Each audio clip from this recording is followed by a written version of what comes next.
स्वागत है आपका दुनिया जहान में। मेरा नाम है मानसी दास। हर हफ्ते एक सवाल और उसका जवाब तलाशने की कोशिश। बीबीसी पड़ताल दुनिया की।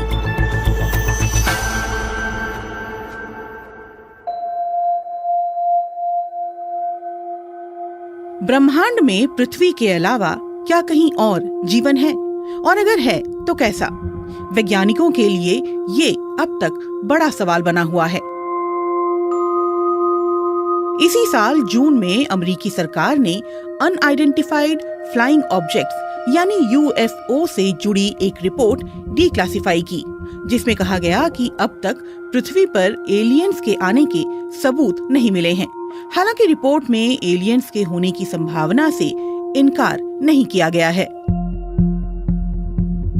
बीते कई दशकों से वैज्ञानिक इस सवाल का जवाब तलाशने की कोशिश कर रहे हैं। वो पृथ्वी से करीब 4 लाइट ईयर दूर अल्फा सेंचुरी में जल्द जीवन की तलाश शुरू करने वाले हैं। लेकिन क्या वो एलियंस को खोज पाएंगे, और क्या पृथ्वी से दूर कहीं और भी जीवन है?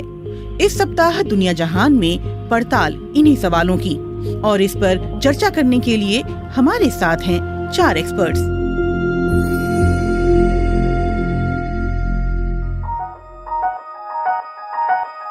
पार्ट 1, कहां कैसे उठा सवाल। I think we're obsessed with extraterrestrial life because we Natalie Haynes लेखिका हैं और साइंस फिक्शन में दिलचस्पी रखती हैं। वो बताती हैं कि 2000 साल पहले, जब न तो स्पेस ऑब्जर्वेटरी थी और न ही अंतरिक्ष यान की कल्पना की गई थी, उस वक्त लूशियंस नाम के एक यूनानी लेखक ने अपनी किताब में पृथ्वी से दूर जीवन का जिक्र किया था। he writes this extraordinary piece called The True Histories. A true history नाम की अपनी किताब में लूशियंस कुछ यात्रियों की कहानी लिखते हैं जो एक बवंडर में फंसकर चांद तक पहुंच गए। इस सफर में उन्हें 7 दिन लगे, जबकि आजकल रॉकेट से चांद तक जाने में इसका करीब आधा वक्त लगता है। वहाँ चांद के राजा और सूर्य के सम्राट के बीच युद्ध चल रहा होता है और उनके पास अजीबोगरीब दिखने वाली सेनाएं होती हैं।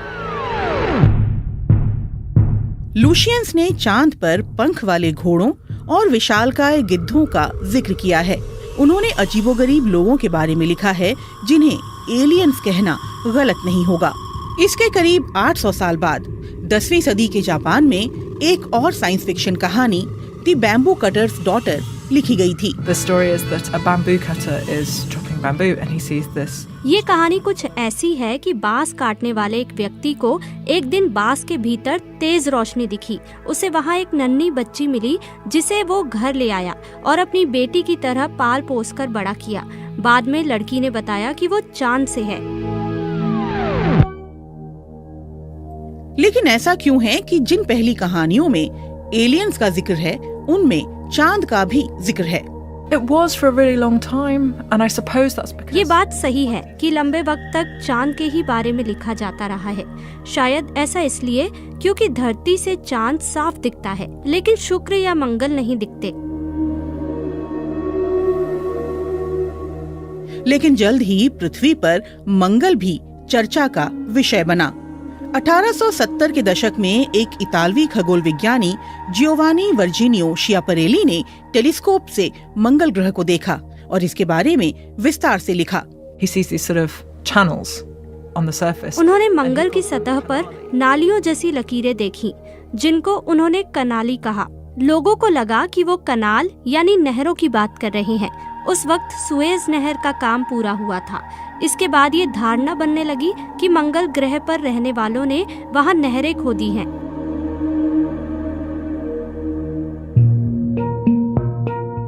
इसके कुछ साल बाद पोलैंड के एक पादरी ने अलेरियल अ वॉयज टू अदर वर्ल्ड्स नाम की एक किताब लिखी, जिसमें उन्होंने मंगल पर रहने वाले 9 फीट लंबे शाकाहारी लोगों का जिक्र किया। पहली बार उन्होंने इनके लिए मार्शियन शब्द का इस्तेमाल किया। Speaking from the roof of Broadcasting Building, New York City, the bells you hear are ringing to warn the people to evacuate the city as Martians approach. इसी दौर में रेडियो पर H.G. वेल्स की किताब वॉर ऑफ द वर्ल्ड्स का नाट्य रूपांतरण प्रसारित किया गया। इस कहानी को एक न्यूज बुलेटिन सीरीज की शक्ल में कुछ इस तरह सुनाया कि सुनने वालों को लगा मार्शियंस ने पृथ्वी पर हमला किया है।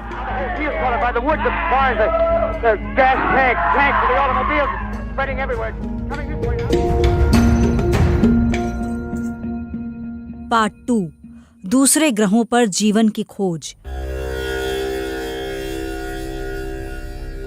1960 के दशक में एक युवा वैज्ञानिक फ्रैंक ड्रेक ने कहा कि एक सौरमंडल से दूसरे सौरमंडल को सिग्नल भेजने के लिए विश्व युद्ध के दौरान विकसित की गई रेडियो तकनीक का इस्तेमाल किया जा सकता है और हो सकता है कि एलियंस भी ऐसा कर रहे हों।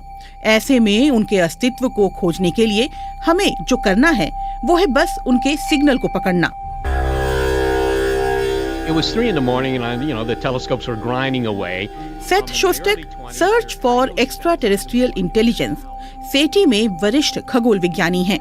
बीते 4 दशकों से वो एलियंस के ऐसे ही सिग्नल सुनने की कोशिश कर रहे हैं। What Frank did is he used an existing antenna. Frank ने वेस्ट वर्जीनिया की ऑब्जर्वेटरी में मौजूद रेडियो एंटीना का मुंह नजदीकी तारों की तरफ मोड़ दिया। उनकी कोशिश थी कि अगर एलियंस सिग्नल भेज रहे हैं तो वो उन्हें पकड़ सकें। वो 2 तारों पर नजर रख रहे थे। मजेदार बात ये थी कि एक तारे से उन्हें कोई सिग्नल नहीं मिला, लेकिन दूसरे से कुछ आवाज सुनाई दी। उन्हें लगा उन्होंने एलियंस को ढूंढ लिया है। हालांकि ये सेना का कोई विमान हो सकता था। 1980 के दशक में अमेरिकी सरकार ने एलियंस की खोज के लिए सेटी इंस्टीट्यूट को आर्थिक मदद देनी शुरू की।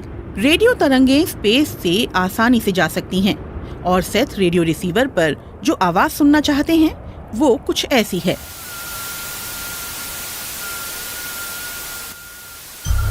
ये असल में किसी एलियन का सिग्नल नहीं है, बल्कि सेथ ने सिमुलेशन से इसे तैयार किया है ताकि समझा जा सके कि वो क्या तलाश कर रहे हैं। लेकिन मुश्किल ये थी कि इसके लिए उन्हें लाखों रेडियो फ्रीक्वेंसी को देखना था। फिर उन्हें कैसे पता कि पहले किसे देखना है? Well, that's a real problem. You could say, well, I don't know. ये बड़ी समस्या थी। एलियंस ने ये संदेश तो भेजा नहीं कि किस फ्रीक्वेंसी पर मुझे ट्यून इन करना है। ऐसे में मुझे हर फ्रीक्वेंसी चेक करनी थी, लेकिन ऐसा करना समय की बर्बादी थी। हमें ऐसे रिसीवर चाहिए जो सभी चैनल्स एक साथ सुन सकें। ओहायो यूनिवर्सिटी के एक खगोल विज्ञानी जब रेडियो टेलीस्कोप का डेटा देख रहे थे, उन्हें बेहद अधिक तीव्रता और फ्रीक्वेंसी वाले सिग्नल मिले। उन्हें लगा ये एलियन के सिग्नल हैं। When he was so impressed, he wrote, "Wow" next to it. Well, वो बेहद खुश थे। उन्होंने डेटा के पास लिखा वाओ, लेकिन उन्हें असल में क्या मिला हमें नहीं पता। आकाश के उसी हिस्से में कई और लोगों ने भी तलाश की, लेकिन उन्हें कभी ऐसा कुछ नहीं मिला। ऐसे में 2 संभावनाएं थी, या तो वो एलियंस थे या फिर पृथ्वी पर ही किसी चीज की आवाज थी। कई लोगों के लिए ये एलियंस के सिग्नल का उदाहरण था, लेकिन सही मायनों में सालों की खोज के बाद भी एलियंस के बारे में कोई पुख्ता संकेत नहीं मिल सका था। सवाल उठा कि सरकारों का ऐसे प्रोजेक्ट्स पर अरबों खर्च करना कहां तक सही है जिसका कोई नतीजा ही न निकले। 1990 के दशक की शुरुआत में सेटी इंस्टीट्यूट को मिल रही सरकारी मदद बंद हो गई, लेकिन ये एलियंस की खोज का अंत नहीं था।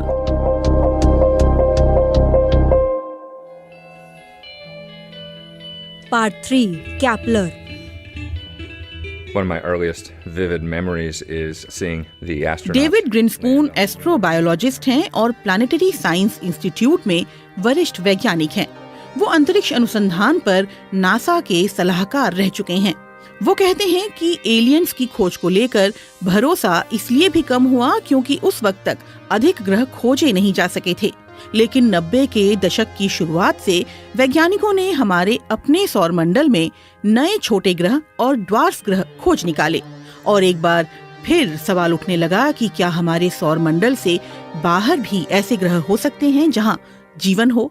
5, 4, 3, 2, engine start, 1, 0, and liftoff of the Delta II rocket with Kepler on a search for planets in some way like our own. मार्च 2009 में नासा ने केपलर अंतरिक्षयान लॉन्च किया। इसमें टेलीस्कोप वाली एक ऑब्जर्वेटरी थी जिसका उद्देश्य पृथ्वी के बाहर जीवन की तलाश करना था। So Kepler was a very clever idea. Kepler एक चतुर विचार था। ये ऐसा था कि धरती से दूर आप एक ऐसी जगह उसे रखें जहां से वो पूरे अंतरिक्ष पर नजर रख सके। केपलर कई सालों तक तारों पर नजर रखता रहा। उसका काम ये देखना था कि किसी तारे से आ रही रोशनी बदलती है या नहीं। And if the light of a star flickers, it might... अगर रोशनी में बदलाव आया तो मतलब ये कि हमारे और उस तारे के बीच से कुछ गुजर रहा है। ये शायद कोई ग्रह हो। अगर किसी तारे के टिमटिमाने में पैटर्न है तो पता चलता है कि कोई चीज उसका चक्कर लगा रही है। केपलर के जरिए कुछ ग्रह ढूंढने की उम्मीद थी, लेकिन 9 साल के अपने वक्त में उसने सौरमंडल के बाहर 2600 ग्रह ढूंढे, लेकिन इनमें से कितनों पर जीवन हो सकता है? We have rough estimates for the number of habitable planets. इस बारे में मोटा मोटा अनुमान लगाया जाता है क्योंकि हमें ये नहीं पता कि किन हालातों में जीवन पनपता है। हमारे सामने केवल पृथ्वी का उदाहरण है, लेकिन हम ये मान सकते हैं कि पृथ्वी के आकार का कोई ग्रह अगर किसी खास क्लाइमेट जोन में हो तो वहां जीवन की संभावना हो सकती है। इस हिसाब से कहा जा सकता है कि हमारी आकाशगंगा में ऐसे 30 करोड़ ग्रह हो सकते हैं। डेविड ग्रिन्सपून के अनुसार ये खोज वो क्रांति थी जिसने धरती के बाहर जीवन की संभावना को लेकर वैज्ञानिकों की सोच को बदल दिया। Most astronomers, most planetary scientists, most... अधिकतर खगोल विज्ञानी या वैज्ञानिक कहेंगे कि उन्हें भरोसा है कि किसी और ग्रह पर भी जीवन होगा। अब तक पृथ्वी के बारे में ऐसा कुछ खास नहीं पता चला है जिससे ये कहा जा सके कि जीवन केवल यहीं पनप सकता था। धरती पर एक्सट्रीमोफाइल्स जैसे कुछ जीवों की खोज भी हुई जो ये साबित करते हैं कि बेहद मुश्किल परिस्थितियों में भी जीवन पनप सकता है। वैज्ञानिकों को भरोसा है कि ये नन्हे जीव जो जीवन की शुरुआत का आधार रहे हैं पूरे ब्रह्मांड में फैले हुए हैं। इस नई खोज ने एक बार फिर एलियंस की तलाश में दिलचस्पी बढ़ाई, लेकिन सबसे बड़ा सवाल ये है कि अगर कहीं एलियंस मिल भी गए तो क्या? पार्ट 4 एलियंस मिले तो क्या करेंगे हम? My name is Stephen Dick and I'm an astronomer and an historian of Steven Dick खगोल विज्ञानी हैं और विज्ञान के इतिहासकार हैं। वो नासा में प्रमुख इतिहासकार रह चुके हैं। दूसरे खगोल विज्ञानियों की तरह स्टीवन को भी यकीन है कि पृथ्वी से परे भी कहीं जीवन है, लेकिन उन्हें चिंता इस बात की है कि इसका पता चलने के बाद क्या होगा। मुझे जितना पता है, न तो अमेरिकी सरकार के पास और न किसी और के पास इसकी कोई योजना है कि अगर कहीं एलियंस मिल जाते हैं तो इसका क्या असर होगा। स्टीवन डिक कई सालों तक नासा प्रायोजित एलियन लाइफ प्रिपरेशन प्रोग्राम का हिस्सा रह चुके हैं। वो कहते हैं कि हमें अब तक यही नहीं पता कि जिन्हें हम खोज रहे हैं वो हैं कैसे और हमसे मिलकर उनकी क्या प्रतिक्रिया होगी। Well, that's right. We can't take it for granted that aliens are going to be good. हम ये मानकर नहीं चल सकते कि एलियंस अच्छे ही होंगे। माइक्रोब के स्तर पर भी देखा जाए, संभव है कि दूसरे ग्रह से आया बैक्टीरिया यहाँ संक्रमण फैला सकता है। हमें नहीं पता कि एलियंस की दुनिया में परोपकार का सिद्धांत है भी या नहीं। लेकिन क्या ऐसा भी हो सकता है कि जिन एलियंस की तलाश हम कर रहे हैं वो हमें ढूंढ रहे हों और हमसे मिलने पृथ्वी पर आ जाएं?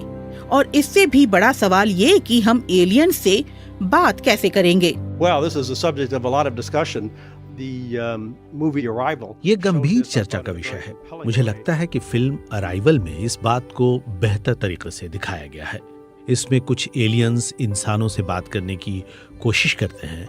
आपको ऐसी भाषा चाहिए जिसे लेकर पूरे ब्रह्मांड में समझ हो।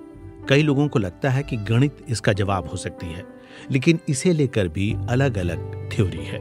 कुछ कहते हैं कि गणित का आविष्कार किया गया और कुछ मानते हैं कि इसे खोजा गया। इसके अलावा भी कई और सवाल हैं जो परेशानी का सबब हो सकते हैं, जैसे क्या हम उन्हें धर्म के दायरे में देखेंगे, हम उनके साथ किस तरह का व्यवहार करेंगे, और फिर धरती की तरफ से उनसे बात कौन करेगा, संयुक्त राष्ट्र या फिर कोई और। इन सवालों के जवाब अब तक किसी के पास नहीं है। It's always better to have a plan, I think. The plan doesn't always work, but it's better. मुझे लगता है कि हमारे पास कोई योजना होनी चाहिए। हमें नहीं पता कि क्या करना चाहिए, लेकिन इसके बारे में पहले से सोचा जाए तो बेहतर होगा।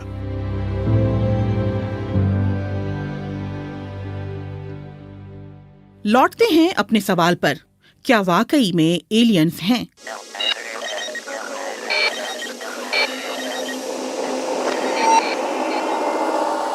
हम जानते हैं कि अब तक दूसरे ग्रह पर जीवन को लेकर हमें कोई ठोस सबूत नहीं मिले हैं।